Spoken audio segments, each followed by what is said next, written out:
شہر بنگلور میں ہمارے ایک ساتھی ہیں، سوشل سروس کرتے ہیں، سماجی خدمت گزار ہیں۔ میں نے ان سے پوچھا آپ کے بارے میں کیا رپورٹ ہے شہر بنگلور کی اور شہر بنگلور کے بھی ایک دو ایریوں کی؟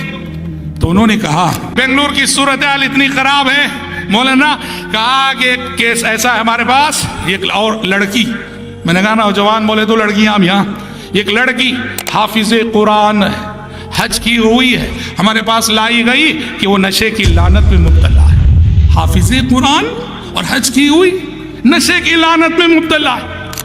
اس سے خطرناک بات انہوں نے کہی کہ ایک لڑکی کے بارے میں، اور یہ لڑکی بری طرح سے ڈرگز کی لعنت میں مبتلا تھی، کہتے ہیں کہ ہم نے اس سے گفتگو کر کے پہلے اسے اعتماد میں لے لیا، اس لڑکی کو، اس کو ہم نے بھروسہ دلایا ہم تمہاری مدد کریں گے، یہ عادت چھڑانے میں ہم ہیلپ کریں گے، آپ صورتحال کیا ہے بتاؤ۔ کہتے ہیں اس لڑکی نے ہمیں 40 لڑکیوں کے نام دیے، فون نمبر اور ایڈریس کے ساتھ، کہا یہ میری 40 سہیلیاں ہیں جو سب نشہ کرتی ہیں، نشہ لیتی ہیں۔ ہمارے ملک میں ہونے والے اکثر روڈ ایکسیڈنٹس، اس کا بنیادی سبب نشہ ہوتا ہے۔ پوچھئے مت کہ اس کی تباہ کاریاں کیا کیا ہیں۔ اس لعنت میں ہماری نوجوان نسل بری طرح مبتلا ہے، بری طرح مبتلا ہے۔ ہمارے ایک ساتھی ہیں، شہر بنگلور میں سوشل سروس کرتے ہیں، سماجی خدمت گزار ہیں۔ تو قریب میں ایک جگہ ہماری تقریر تھی نشے کے موضوع پر، تو ہم نے مناسب سمجھا کہ صرف قرآن حدیث کے حوالوں سے بات کرنے کے بجائے ساتھ ساتھ کچھ پریکٹیکل مثالیں دی جائیں، سماج کی صورتحال کیا ہے۔ وہ ہمارے ساتھی جو میدان سے جڑے ہوئے، میں نے ان سے پوچھا آپ کے بارے میں کیا رپورٹ ہے شہر بنگلور کی اور شہر بنگلور کے بھی ایک دو ایریوں کی؟ تو انہوں نے کہا، ہمارے ساتھی وہ صاحب معاملہ ہیں، جو انہوں نے دیکھا انہوں نے مجھ سے بیان کیا، کہا کہ بنگلور کی صورتحال اتنی خراب ہے مولانا، کہا کہ ایک کیس ایسا ہے ہمارے پاس، ایک اور لڑکی، میں نے کہا نوجوان بولے تو لڑکیاں ہم یہاں، ایک لڑکی حافظ قرآن حج کی ہوئی ہے، ہمارے پاس لائی گئی کہ وہ نشے کی لعنت میں مبتلا ہے۔ حافظ قرآن اور حج کی ہوئی نشے کی لعنت میں مبتلا ہے۔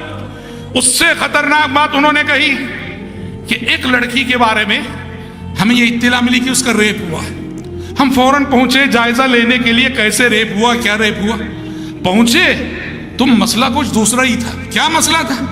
کہا اصل میں نعوذ باللہ وہ لڑکی ایک آٹو ڈرائیور کے ماتحت تھی، آٹو ڈرائیور اسے رکھ کر دھندا کرتا تھا، نعوذ باللہ اسے رکھ کر آٹو ڈرائیور جسم فروشی کا دھندا چلایا کرتا تھا، اور یہ لڑکی بری طرح سے ڈرگز کی لعنت میں مبتلا تھی۔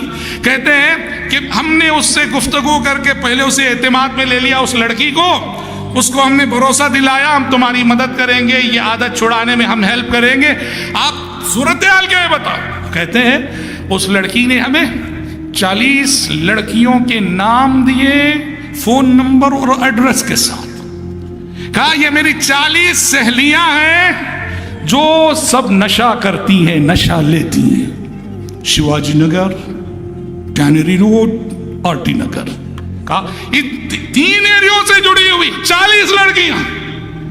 اب لڑکیوں کا اگر یہ حال ہے تو سوچ لو کہ لڑکے کہاں پہنچے ہوئے ہوں گے۔ الامان والحفیظ، آنکھ بند کر کے گزر جاؤ تو کچھ بھی نہیں، اگر آنکھ کھلی رکھو گے نا تو واللہ نیندیں حرام ہو جائے گی کہ رب کے سامنے ہم سب کیا جواب دیں گے۔ اور اس بگاڑ کے اولین ذمہ دار بچے جو نشے کی لعنت میں مبتلا ہو کے اس مقام تک پہنچتے ہیں، ماں باپ، ماں باپ، ماں باپ۔ جان بوجھ کر ماں باپ کنٹرول نہیں کرتے، اندھی محبت، اندھا پیار، اندھا لاڑ۔ ماں باپ کی آنکھیں اس وقت کھلتی ہیں جب اولاد بگڑ کے بے قابو ہو جاتی ہے، باغی ہو جاتی ہے۔ ماں باپ کو چاہیے اندھا لاڑ نہ کرے، اندھا پیار نہ کرے، اپنی اولاد پر احتسابی نظر ڈالے۔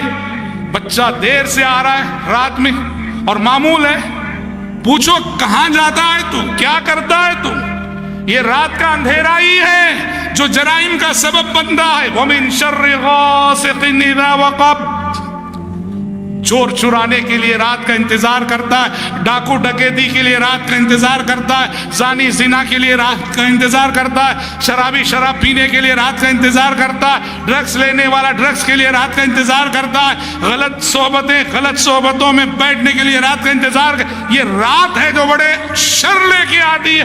اسی لیے قرآن نے ہمیں سکھایا وَمِن شَرِّ غَاسِقٍ إِذَا وَقَبَ کہ رات کا اندھیرا جب چھا جائے اللہ اس کے شر سے تیری پناہ میں آتے ہیں.